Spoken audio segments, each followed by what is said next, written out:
Voilà, bonne année à ma meilleure fille Nabalandinho sur Yokabaz TV. Aujourd'hui, il est le 1er janvier 2021. Aniasika, les tout-puissants, les créateurs, à permettre à Bissote Banakoko Tayango. Ce n'est pas une chose facile.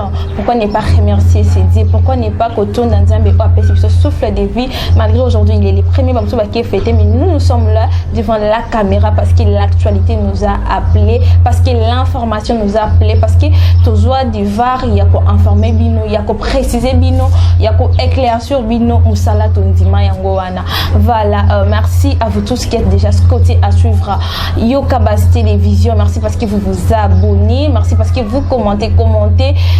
Boté les biso bama bien biso au bon ça ne va pas. Oui, c'est biso parce que je suis un bino et que ça la biso au bien. Mesdames et messieurs, malgré il y a les premiers toi les devant la caméra pour nous voir c'est bino que des grands sujets et bengi biso ezali la nomination d'un informateur le président de la République avec qui nous nommé informateur mon amboka modeste Bahati Lukwebo asa nommé comme informateur. Il y a aussi un autre sujet qui fait bouger la toile. Edi Kabon a eu grâce présidentielle, il est libre. Mesdames et messieurs, lui, pourquoi seulement lui? Est-ce qu'il est le seul? Et puis après libération, qu'est-ce qui va se passer? Les gens se demandent plein de questions. Je ne suis pas seule pour nous question. Nazana invité Nanga spécial parce qu'il a accepté aujourd'hui les 31 pour éclaircir Bino sur ces deux sujets. Lui, c'est qui? Lui, c'est Fumu Sabata qui a accepté aujourd'hui pour Nakoyeba Nakobeta Nima Solo Matali des sujets. On a Tangeli Bino. Fumu Sabata, bonjour. Bonjour ma très chère sœur. Bonne année 2021. Merci énormément. Merci à tous ceux-là qui ont pris leur temps pour Luka Koyeba. Comment est-ce que Kiko Zalana respect dans les changements? Il y a cycle qui toujours continuer kokenina na cycle mususu.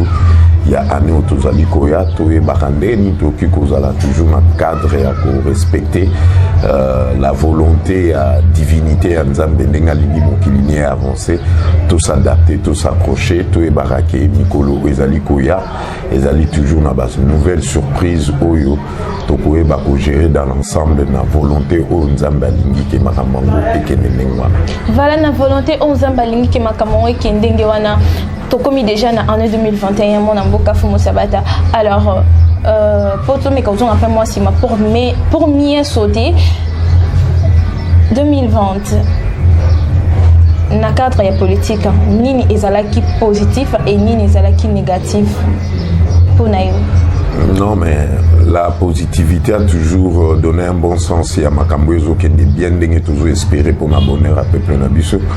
Négativité, Boyebi qui ont été les architectes au Balinga qui Kemboka et qui est na feu et qui est na sang. Mais to continuer comme maîtrisant pour na lobaka toujours que Mukishi azala ki na kati na bango bapema ki Mukishi baeba ki suite à finalité ndenge nini ko sukate. Mais nous en tant que bano toujours ko travailler sur la spiritualité à Bonzambe na ndenge mission Onzamba tinda kibiso na ndenge mission Onzamba tindike fachi asala ke peuple nae bazala na fierté bazala na honneur au biso to bundaki durant plus de 40 ans.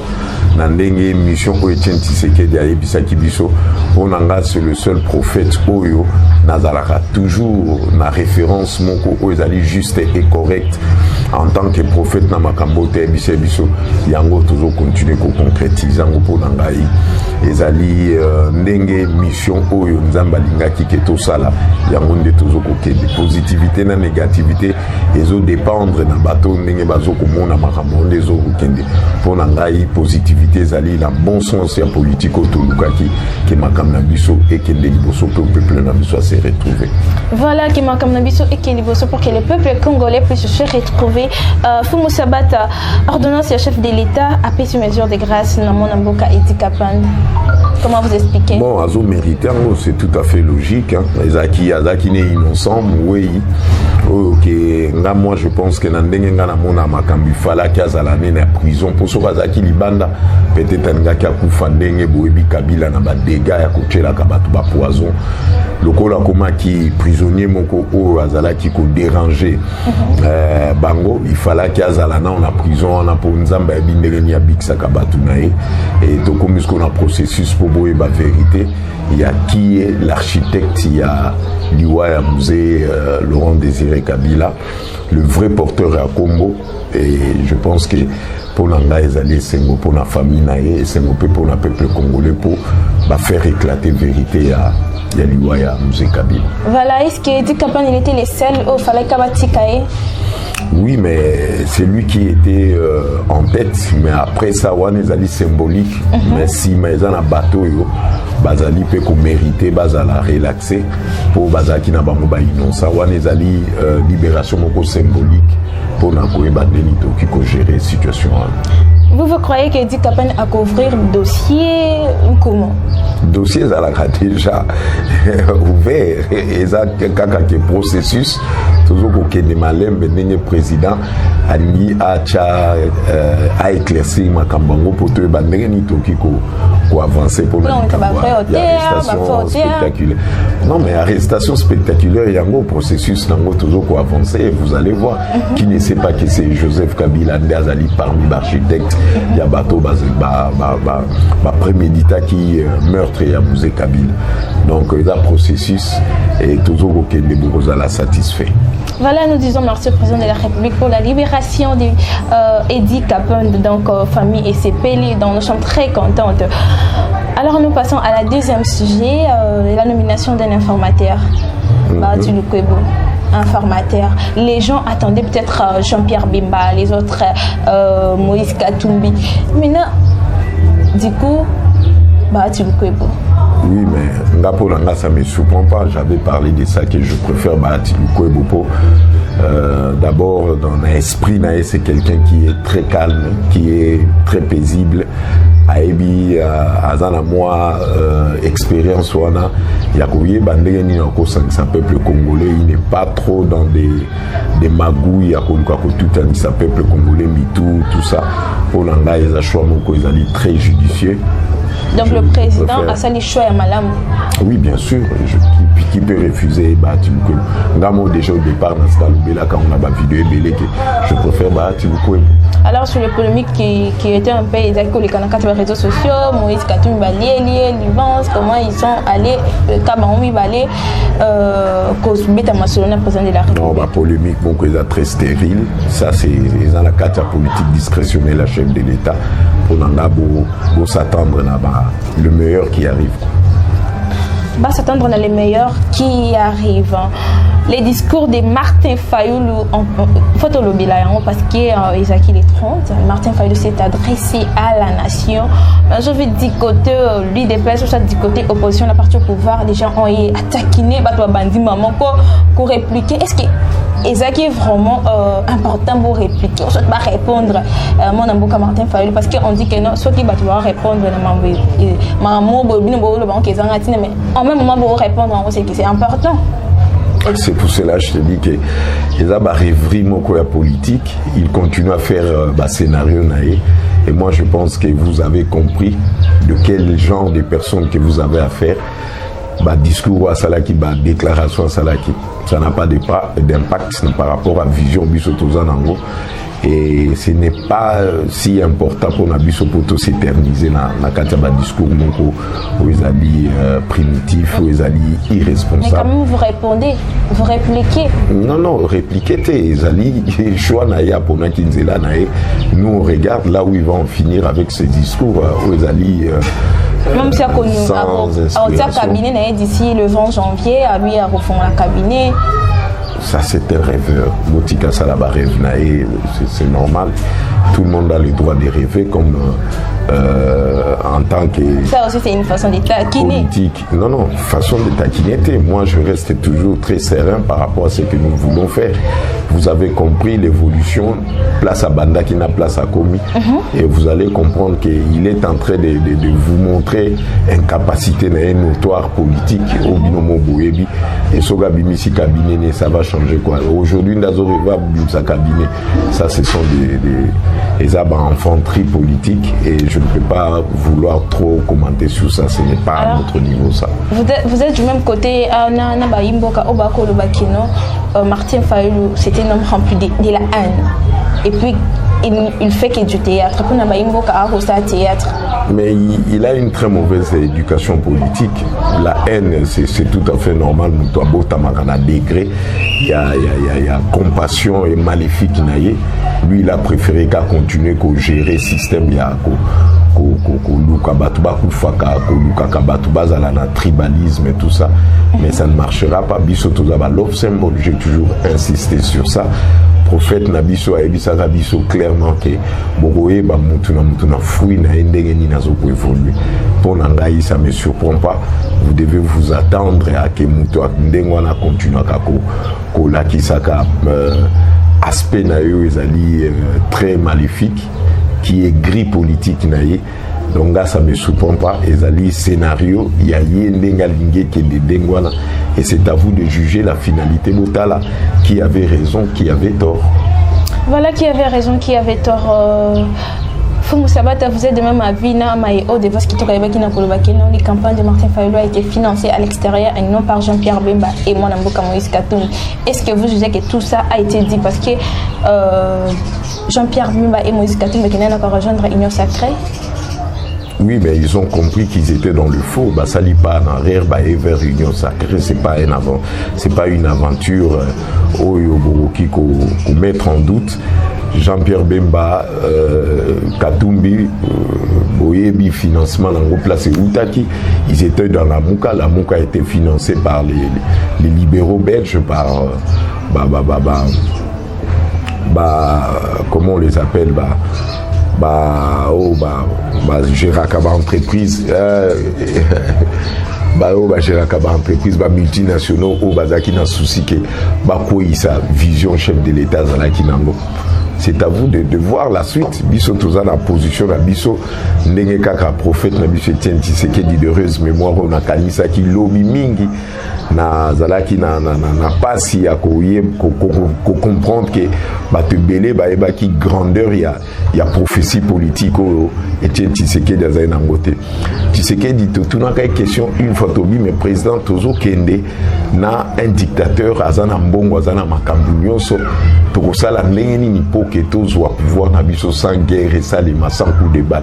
Tshisekedi a répondu à biso show le webaka réponse président Tshisekedi alobaka lobi que botala kakaka RTNC beaucoup na général moko akosa la déclaration que sa pouvoir na misu ya batunyo sur na RTNC wana alobela biso 10 ans avant même to kende ba élection et mukolo to monaki Kabila osa la déclaration à sali restitution pouvoir na acquis des droits na mwana oyo azali fils digne ou azali bantu azali porteur ya l'âme qui ne trahit pas azomisa ki pouvoir na misu batunyo so monde entier landi kaka na RTNC nege Tshisekedi alobaki ça vraiment ezali prophétie oyo natikala ko mona ngo meilleur de tous les temps pe etikali neti leçon otokoki kobosa na jamais na ba vie na biso. Il y a un général et général ango asalaki allusion de na Joseph Kabila place aussi pouvoir na bana ba kolomboka. Ça vraiment natikalaka toujours na salaka allégeance na profession na yango pe lelo de ekokisa. Voilà, comme nous parlons du père de la démocratie, Étienne Tshisekedi, paix à son âme. L'FCC a laissé Bozu Nabino Batubako qui est rejoindre l'Union sacrée, l'Union sacrée. Et les peuples se demandent est-ce que Ezaka Bazu Nabangote, Bako Salaka Bongo, Bazu Nabango a touché jouer le père Keno, Tika Bamba Kende Bakoza bloqué quelque part.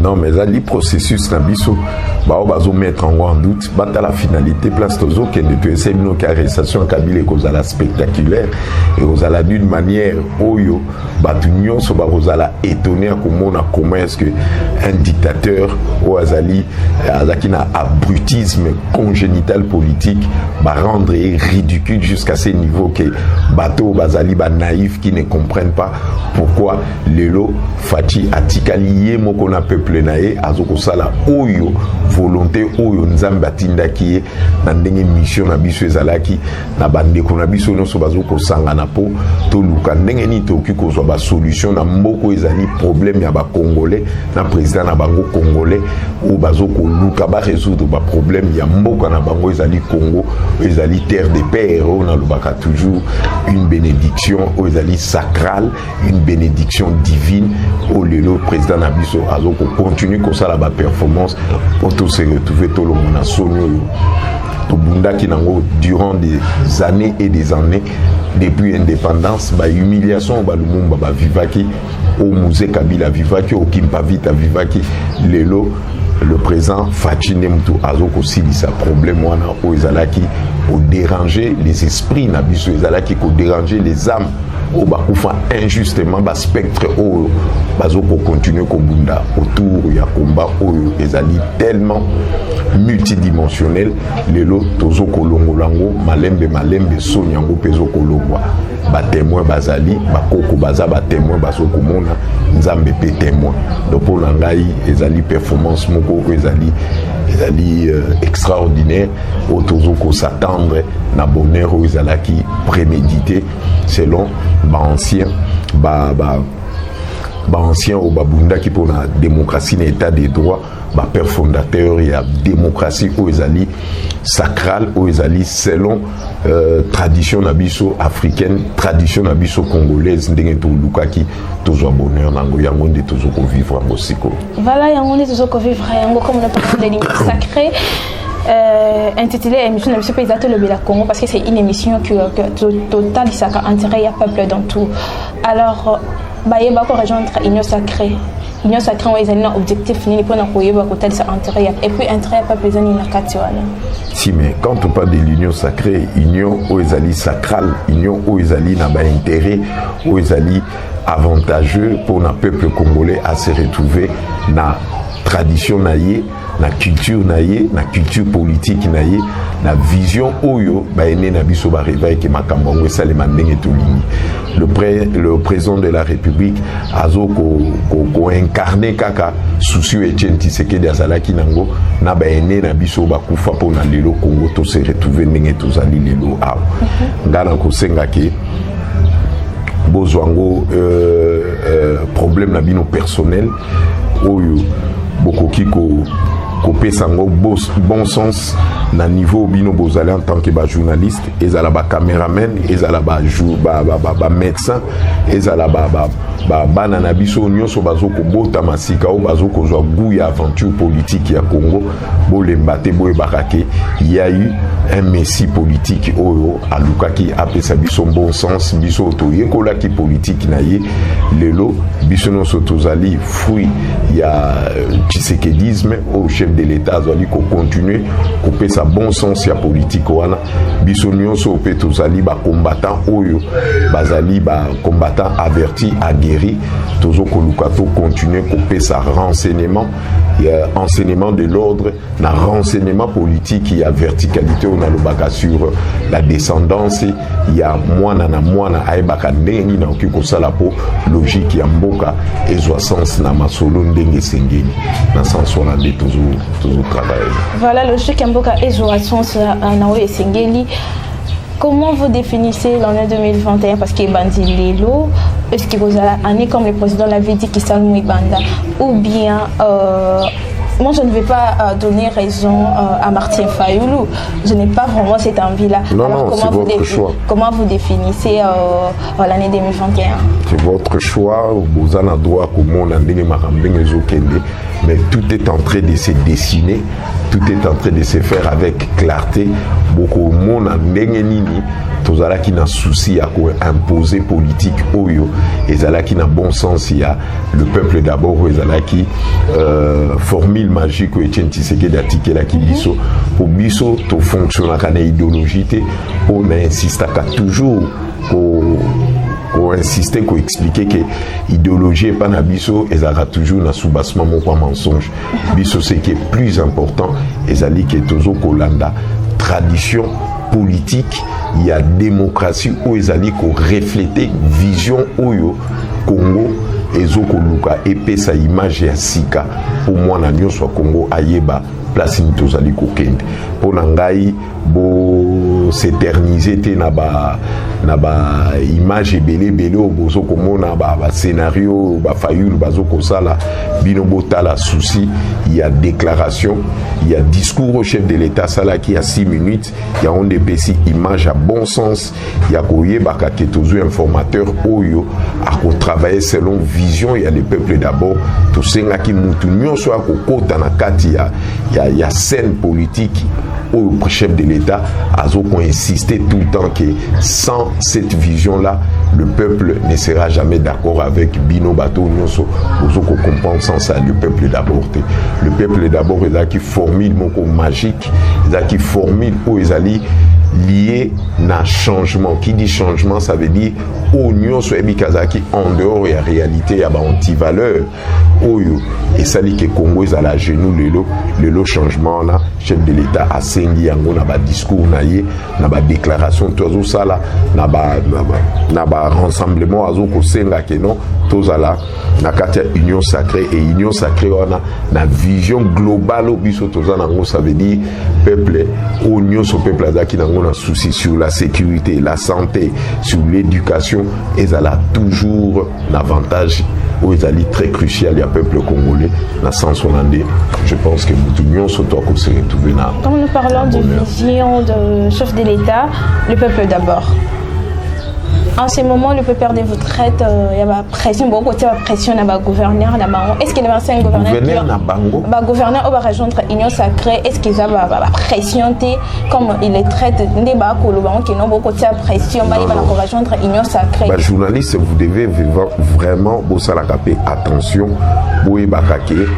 Na cadre ya niveau bitumba au Congo ezoko vivre ezali makambute ke ya kolukaka bozalaka na ndenge na sepela nango te ndenge baloba ke non journaliste indépendant toujours pesa ba information ezali indépendante non le Congo a vécu le plus atroce injustice il y a degré moko ok bande qu'on biso mingi bakufi na injustement na guerre à est mingi bakena ba fausse commune na katia ba fausse commune on a boye bakake il y a nos enfants nos sœurs nos frères nos amis oyo bakei injustement ke bakoki kozala utile pe lelo basala ke to relever défi à Congo au tozoko luka na bitumba tozoko bunda durant plus de 50 ans où il y a génocide silencieux où ils ont au salem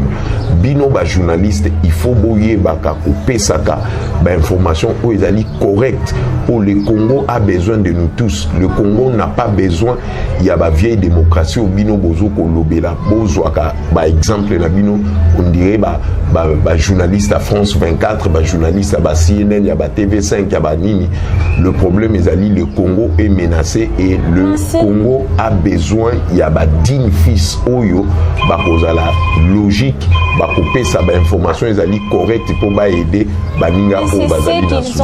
C'est ce qu'ils ont dit. Ils ont annoncé ça sur leur compte Twitter. Qui sont banane du côté PPRD. Le PPRD représente quoi dans souci au Congo et Zanango. Le PPRD est allé réseau il y a étranger il y a s'éclipser lati kombo na biso yekoli dialecte na biso pour vous faire croire que ce sont des Congolais. Or ils n'ont rien à foutre na souci oyo le chef de l'État zalaki nango na souci oyo Etienne Tshisekedi azalaki nango na souci oyo Kimbangu abundaki pona mboka oyo na souci oyo Kimpavita babundaki Lumumba bakufa pona likambo PPRD ezali il faut disparaître, il faut la dissous na histoire ya annales politique ya Congo. Tous en a besoin, il y a modèle, il y a politicien au teke bazoluka pesa biso bazali neti donneur de leçons et or on ne mettre biso à genoux le long à niveau autocomi. Moi je pense que fils digne, fille digne à Congo eza exemple teke beaucoup pesa biso qui peut perdre tweeter bango banane. Toyeba na koloba kino na ngambo ya PPRD nyonso oyo ekolobama ou soit nde bolobi keno ils ont bayeba qui n'ont géré pays pendant 18 ans. À 18 ans ba Congolais batikala kozala te. Les vrais Congolais batikala kozala te. D'abord, il faut être Congolais, ça veut dire quoi? L'ordre, il y a code génétique na biso engi kolobani. Ça veut dire le vrai Congolais, ce sont des porteurs de l'âme qui ne trahit pas. Yoso se pose la question, makila na yoana. Ezali, porteur, il y a l'âme qui ne trahit pas. Ce sont ces gens de Congolais que nous avons besoin. Tout le monde se déclare Congolais. Or, Kozala Congolais, c'est un état d'esprit spirituel où ils allaient lier la code génétique nabiso oyo ke tokoki kondima jamais mutu akunda Congolais na mabela bakoko na yi. Mutu moko toko akoyiba ba minerai na Congo pour aller construire ailleurs. Congolais akoyiba ate pona que nous construire na Tanzanie, okoyiba ate pona que nous construire na Espagne. Ça veut dire ata ozali oyo botami na mabele na biso, mais tant que code il y a énergie ezali génétique na énergie na biso spiritualité oza congolais. Donc ça veut dire boutique la biso mboka na biso to gérer yango ndenge bakoko na biso batindi biso mission. Le FCC wana biloko basalaki la plupart ça veut dire mabenyo so ekoya mutu akufi yo esalemi boto tionka likolo ya PPRD. Bien sûr. Le chaos a été prémédité par le FCC. Ce tobito qui est dans Mouzindo, Toko, ça l'émission pendant 3 heures du temps et vous allez comprendre comment est-ce que le génocide a été prémédité. Le FCC, il faut la dissous, na la histoire à Congo existe à Kalisou-Souté. Mais quand vous... et à Kanambe. Kanambe, qu'est-ce que Kanambe égale? Yéna Kimbango égale à combien? Ce sont des vraies questions. Il faut tout bandako solo là. La dimension on a des photos solo là.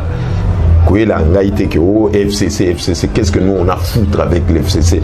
La 4 histoire ya Congo, na souci biso tozana pour les loto relever des défis. Mais il y a eu la coalition.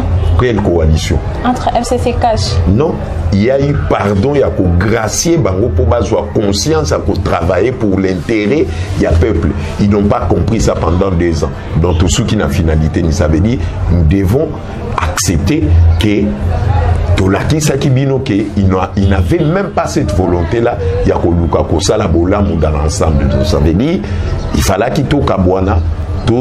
La justice, tout sa responsabilité, la justice indépendante, le chef de l'État, pour en finir avec base à la mise en quarantaine, base à la déférer devant la justice. C'est dans cette logique-là, moi je pense que tout le monde. Voilà, dans cette logique, il y a le problème, il y a le peuple, l'intérêt, il y a le peuple. Aussi, il y a le peuple, il y a l'autorité morale, il y a le peuple, Joseph Kabila, Ajiraki Mboka pendant 18 ans, Azali Congolais. Au même moment que nous bateau Bazaki na Joseph Kabila, Bazali va Congolais, mais va travailler travaillé pendant 18 ans, bolobi, ceux qui m'appellent, et quoi, il y a tout le monde a peu perdu, ou soit il y a autorité morale, il y a peu perdu Joseph Kabila. Mais on va travailler dans Joseph Kabila, parce qu'il dit, on est banné, mais on est là, sur les choses qu'on va rejoindre, union sacrée. Ce que le problème, c'est que le peuple a tout ça. Ça veut dire quoi? Tout ça qui a un problème, il y a crise, il y a leadership. Qui dit crise à leadership, ça veut dire un faux président qui n'avait pas l'amour de ce peuple. Ça veut dire crise à leadership, on a essayé Silipo Mukolomboka, Oazali des sangs de père et de mère à continuer à pouvoir. Au constitué le but que désormais le président de la République au Akoya dans le futur Mikolo Ezokoya, il faut à des pères et des mères congolais. Nous connaissons l'histoire, il y a Joseph Kabila, ça veut dire crise, il y a leadership wana ezalaki déjà crise moko oyo ezokola qui ça clairement que aouti na ba entraille ya ba ancêtre na bisoté. C'est tout à fait normal bateau balanda qui qui na piège on a se trompaki et c'est comme ça ils ont évolué. Moi je pense que mutu na mutu il faut ayer baka ndenge nini aoki ko jouer rôle na ye na masolo nyonso oyo tozo ko luka ndenge mboka na biso et avancer pour tozala na respect to récupérer un fisc moralité historique ya mboka na biso. C'est dans ce sens là que moi je pense que tokoki ko comprendre mais soki mbalasi mesengeli ke toya tokota na muzindo toyeba histoire ya arbre généalogique ya kozala bantu toyeba microscopie sur la descendance ya bakasayen sur descendance ya bangala sur descendance ya bandeko na biso bandundu sur le descendance ya bantu oyo bazali origine il y a genèse place tout à partir Égypte pour lelo tokoma o lelo tozala o tozali lelo. Je pense que Joseph Kabila Kanambe n'a rien à foutre dans l'arbre généalogique. Ok, Joseph Kabila Kanambe, comme vous disiez bien, il n'est pas congolais, il va faire Outawa puis source parce qu'on n'a jamais eu ces temps-là. Na kozala vraiment un plaisir à éclaircir bino pour boyer histoire. Place Masolong Webandi. Mais en même temps, Kolukamaya aurait conquérir l'Assemblée nationale, qui a proposé Badip, Bamitouka. Est-ce que vous n'avez pas peur de l'autre côté de la partie au pouvoir? Non, plus de pédales. Ça, c'est déjà une histoire passée, c'est fini. On aurait conquérir Mitouka, Mapango, l'argent, Angers. Qu'on reconquérir comment? Reconquérir pour Bamika l'Assemblée nationale. Non, ça c'est déjà une histoire, c'est fini. La page est déjà tournée, c'est fini. Voilà, mesdames et messieurs, nous sommes à la fin de notre émission d'aujourd'hui, une spéciale émission parce qu'il est le 1er janvier 2021. Et ben de l'année, tout mon émission spéciale avec le président Fomo Sabata Oyantima qui est dans la résidence naïe pour nous tourner ma question à répondre. Biso, voilà, le président nous chutons à la fin de notre émission. Les peuples doivent retenir quoi? L'amour du Congo, l'amour des Congolais et la bénédiction divine Nzamba Pesi Bango président Nabango, Batala Ndengeni président Azoko baliser terrain pour bénédiction Nabango ezala exaucer. Ce n'est qu'avec l'amour que nous pouvons gérer ce pays. Ce n'est qu'avec l'amour que nous pouvons gérer ce pays, mesdames et messieurs. Nous sommes arrivés à la fin. Moi, je dis merci à toutes ces personnes qui nous suivent de loin. Merci pour vos soutiens. Merci parce que vous vous abonnez, mais ne vous fatiguez pas. Commentez, partagez nos émissions. Abonnez-vous, likez. C'est une façon pour vous de nous soutenir. Avant que moi et vous, on se dise au revoir, je tiens à dire merci à derrière la caméra. Lui, c'est qui? C'est Glody H4. Merci à mon DG Abbé Cholé pour l'opportunité. Je ne cesse de les dire, ce n'est pas donné à tout le monde. Alors, je ne sais pas s'il y a quelque chose à ajouter à président Fomo Sabata, quelque chose que j'ai oublié, peut-être adressé à un peuple congolais. Merci, à rien à ajouter. Que la guerre continue, l'art de la guerre politique, et continue. Que la guerre continue. L'art de la guerre politique. L'art de la guerre politique continue. Ouais, parce que c'est que le chef de l'État est en train de faire, sur aux artistes et politique, au gérer. Banyo kami tout nefo ba panzana kité au kamisa bango bazali. Mais ça tozonga ka ke pa ina yo pono yeba ko talisa peuple parce que oza art donc culture et art et question religieuse. Voilà. Merci Davina Kapala la patronne. Retrouvez-moi à la prochaine et bonne année chez vous.